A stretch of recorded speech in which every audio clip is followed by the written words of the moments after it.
let's crack some Theros packs. Wah, wah, wah, wah, wah. Oh, I love that sound. Hmm. Okay.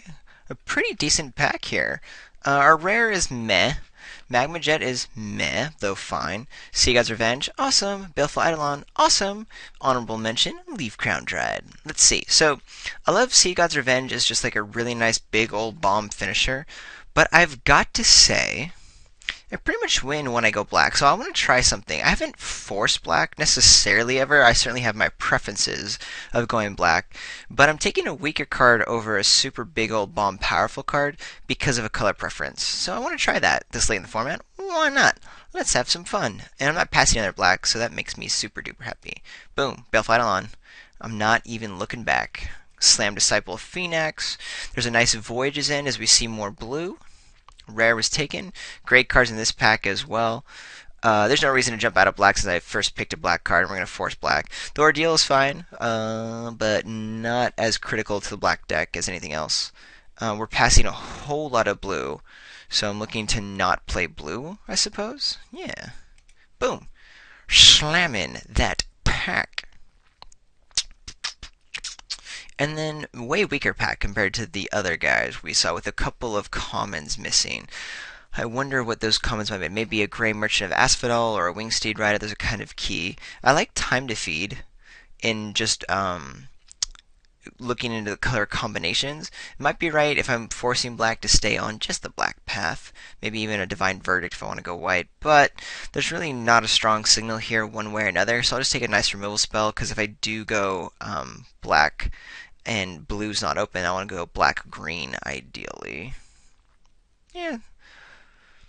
Otherwise, just a dorky 3-drop. I could take Rescue in case I end up getting the Gary deck, because that's a pretty fun inclusion. But I think it's a little more fun to hedge into a second color right now. Now the next pack is really where I start looking for signals in our fourth pick. Because any super strong card that I see here starts to suggest that a color is open. First two packs got black cards with amazing other card picks involved. Come on! Late black card. Ooh, and we are rewarded. Very late Lightning Strike, which is something to note about maybe going red. But the Disciple, a second Disciple, is just too good in a black deck. I'd even be happy to take a Marauder here. So I'm just going to start showing up the black cards and pay attention to this Lightning Strike. If there was a weaker but still good black card, like maybe like a Farika's Cure, which is a really nice black card, I would probably leave the Cure and just grab Lightning Strike because it's just an amazing removal spell. But Disciple of Phoenix, especially in multiples, gets kind of nutty as you gain card advantage and, more importantly, knowledge of someone's deck. Okay. Kind of a decision. Best card here, Hopeful Eidolon, which I love to see, and I love going black-white. Ooh, super duper fun. Hard on the mana, but is a great control strategy. However, Nylea's Disciple is still a really good card. And since we already have a Time to Feed, I don't mind going black-green, which is a pretty fun strategy. If I didn't have the Time to Feed, I'd probably take the Eidolon, because I think it's a little bit more of a signal. We haven't really seen anything super strong either way, so I'm not necessarily married to it. It is important to note another Horizon Scholar. We've seen a lot of different strong cards in all the colors. Black certainly with the Disciple fourth pick, the Lightning Strike in red, though none here, and then seeing good blue and white and green as well. But let's go ahead and stick to a color base that we know is strong. Ooh, Read the Bones is great for a black deck and what we want, as opposed to Tormented here. I also think it's the best card in the pack, followed up by Dragon Mantle. So boom. Ooh.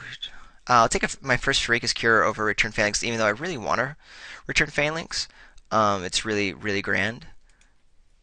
And we don't really have a lot of 2-drops, but still, Farika's Cure is pretty solid. And we're looking to be heavy black. I'm really liking that this late in the pack, the best cards honestly are black cards, so that's pretty cool. This is our first whiff. What do I care about? We saw a little bit of red open, so maybe take a Dragon Mantle in case I move into red, even though I don't think I'm going to be heavy red ever. Don't care about March of the Returned. Could just take the Raptor for the sideboard. Evangel's pretty okay. I'm not going to be going the aggressive black-red route, so there's really no point for a Raider. Yeah, I'll just cut the Dragon Mantle. Definitely not planning on playing it.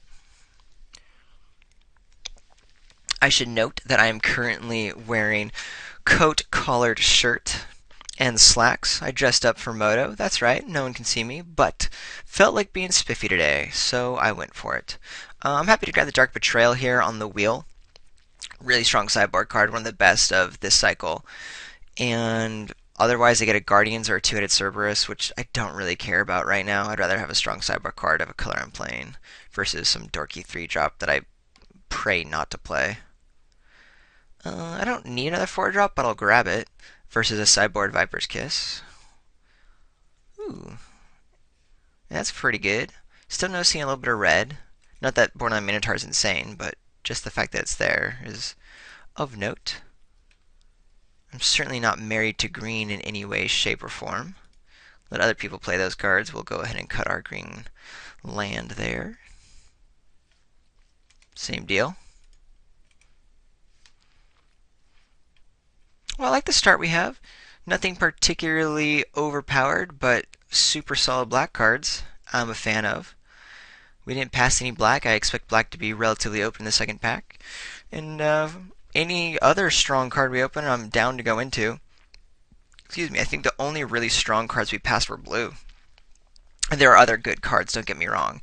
But blue was by all means the #1 powered out cards that we passed. I could get kind of greedy and grab the Sea God's Revenge now, but like I said, I passed the blue. I'm not expecting to see more blue in this pack. I'm looking for more green and black in general. So I'll stick to the colors that we already have and have playables. And that's the case. I'm taking the Leaf Crown Dryad. Voyaging Satyr, honorable mention, might be worth grabbing over the Dryad, but I think the Versatility Dryad's better than the Ramping of the Satyr. Yeah. I love this Dryad. That's cool. And if green's fairly open, we might even get a Courser back, though I doubt it. Yeah, those are the best cards in the pack. Stone Shock Giant, Titan Strength, pretty alright. Take our Dryad here and start committing to the game plan. And I'm going to slam the Harpy over the Disciple. Both are good in our colors, but I'm looking to be more heavy black with a little bit of green versus the other way around, especially if you end up picking up a Gray Merchant or something. Check out these Ordeals, though, gang. Oof, powerful and scary. It's something I'm going to be very weak to. Might need to pick up some more Eidolons if I have any hope of dealing with ordeals such as these. We're really good on our 4-drop slot, and that's a positive. This is discouraging. No powerful cards in our colors. Could take the Agent of Horizons just to fill in the 3-drop slot. Don't really want a Fleshmad Steed. Surprised there's decent blue over anything else in the pack with a Wavecraft Triton and Triton Tactics, since that's what we had passed. And I could just take the Scourge Mark as a cycler. They're probably of equal power level. So I'll go and take the Scourge Mark because that'll go in any black deck, and Agent of Horizons doesn't go and may not make the deck if I get other 3-drops that are relevant. Yeah, that's it. Ooh, another Ordeal? Dang. I'm happy to take the Lash of the Whips, that's fine, but man. How is blue this open? Yeah, I just think based on when these blue cards were in the packs, it wasn't really worth me jumping into it at any point. But, I mean, hindsight is always 20/20, and dang, are there some really good blue cards passed around. Though we get fairly rewarded. A nice Nemesis. I could even take the Farika's Mender if I wanted, though I think the Nemesis is that much more powerful. We're starting to put a little bit of a strain on our mana base since we have a bunch of double black and double green, but in these colors I'm happy to run 18 lands anyway, which makes it a little less precarious. And we might even get a Farika's Mender later on. If we had more Garys, Grey Merchants of Asphodels, I might be picking up the Menders for super duper combo value, but I just think the Nemesis is a little more consistent and fun. Okay, second Farika's Cure or second Fellhide Minotaur. I'm going to go with the Cure here. Yeah, I think that'll be pretty fun. And we're probably going to get another Minotaur at some point. At least I hope to. And if worst comes to worst, we play the current Return Centaur we have, or maybe pick up a Guardians Miletus later. But Having two Farika's Cure puts us in a really good spot. Ooh, this is an annoying pick. Great pick for us. I think I'm going to take the Eidolon over Sip because I just picked up the second Farika's Cure and I already have a Lash of the Whips. Of the Whip. But yeah, I think Eidolon is just kind of the gold in this deck. And staying late and making sure that we get to our Nemesis Mortals and whatnot. Though I really want a Sip of Hemlock. It's so frustrating they're in the same pack. But Eidolon is, oh man, another one. I mean, I'm not bummed to have it, but it would be nice to have the Sip and then our two Eidolons. But having three Eidolons is still really super duper awesome. And I'm really happy where we're at. Shredding wins over Vulpine Goliath for the sideboard. Right now, we have Dark Betrayal and Shredding Winds as cards we really don't care about. Don't want to be playing Scourge Mark, but I might forget I have it since it's not over powerful. I mean, have no idea that it's there. We have a nice removal suite with our Death Touchers, Cure, Time Defeat, Lash the Whips. Really want a Sip of Hemlock. Fairies Band Centaurs and Return Centaur as our dorks here. Take a random two. No, I'm going to take the Cavalry Pegasus. Right now, I have no great ways besides wasting removal to deal with a flyer such as this. And I'd rather just get it out, and everything else is just dorky. Someone even picked a land over it because they're just like, this is stupid. I think it's wrong to pick a land over Cavalry Pegasus, though I forgive someone for taking a land over all the other, like, 2-drops in Boulder Fall. Kind of my hero, the person who did that. Hee Cool. 2-drop sideboard card. I'm fine with that. Spark Jolt, we don't really have as anything that I care too much about. It takes out our Baleful Eidolons, but that's fine. We're not playing the Flesh Mad Steed. We have plenty of 2-drops, but it's nice if I have a super aggressive deck and I'm for some reason worried that my 4 awesome 2-drops aren't strong enough. Okay, so we have another Return Centaur. There's no way we're playing both, but we're also not playing the other cards, so boink. And they're not worth hating or cutting in any way from the draft. That's A-okay.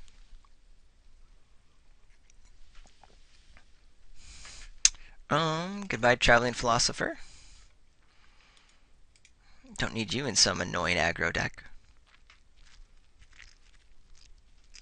I really just need some more power level. We have a really strong basis for these colors, especially with the 3 Baleful Eidolons and Disciples and Insatiable Harpy. Now it's just time to get like an Abhorrent Overlord or something insane. Would love to see a little bit more green, like a Nemesis of Mortals to have 2 of them in the deck, or an Asp, of course, is always the gold. Just nice cards to round out. Right now, the Disciple isn't doing a whole lot. It's just a 3/3, and I'm not even playing it at the moment. Ooh, Agent of Fates is quite an amazing card. Especially since we already have 3 Baleful Eidolons, it's perfectly fine to have it as a nice 3-drop, and then later on with our 5s, pumping it up a wee bit, and Time to Feed works well with it as well. There's nothing I'm really looking to wheel. I don't expect Read the Bones coming back. Naiad's great. Man, blue would have been so much fun in this draft. But who'd have thunk? I mean, maybe we'll get one of these guys back, but I'm not planning on needing either of the fixers for this deck. But Agent, really great 3-drop and kind of exactly what we were looking for. Ooh, Phalanx Leader is quite tasty. I think we're just going to take a second, Read the Bones. By no means a bad card. I'm just deciding, I mean, man, Phalanx Leader is better than all the green cards we have, but not better than, like I wouldn't want to trade out a Phalanx Leader for the 3 really good green cards that we have. If Read the Bones wasn't here, I'd want to play it, because I'm happy to play 2 Read the Bones, but I might even get a Read the Bones back from that last pack.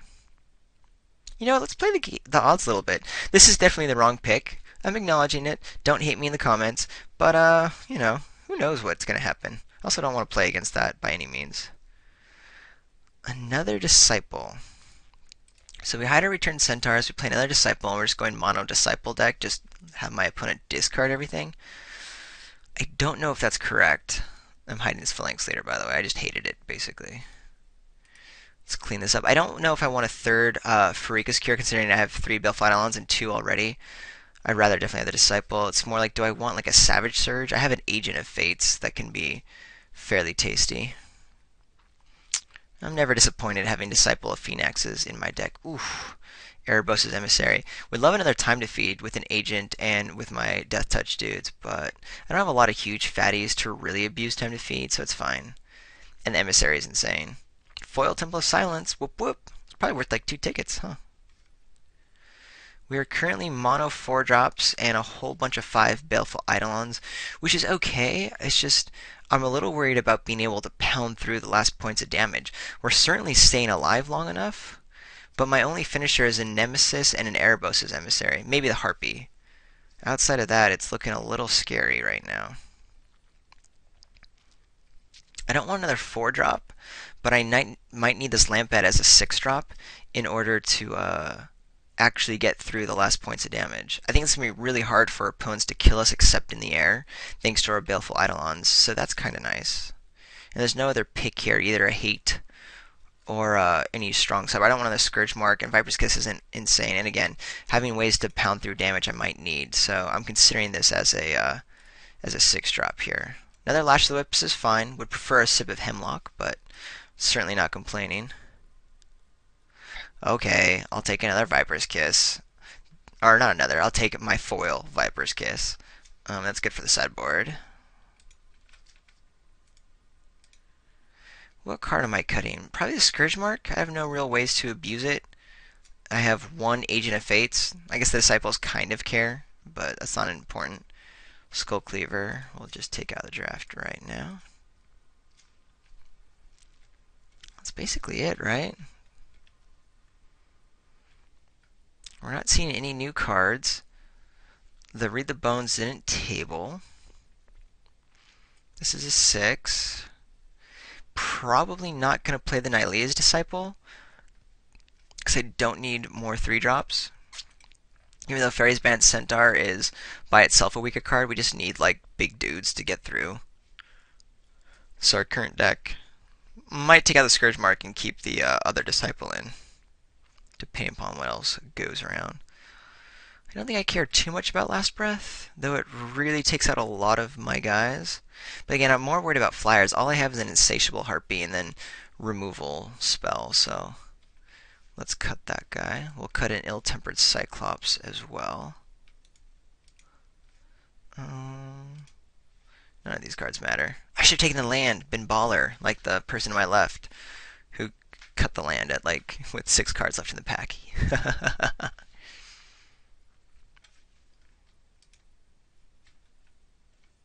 Don't know anyone in the draft, although Dr. Funkenstein is the one I want to play, just because the name is awesome. Take my Piper and my Hedonist. They're on color. You never know. Alright, I think this is pretty much our deck right here. I wish we had one more finisher, because we have plenty of ways to be staying alive, but no real great ways to pound through.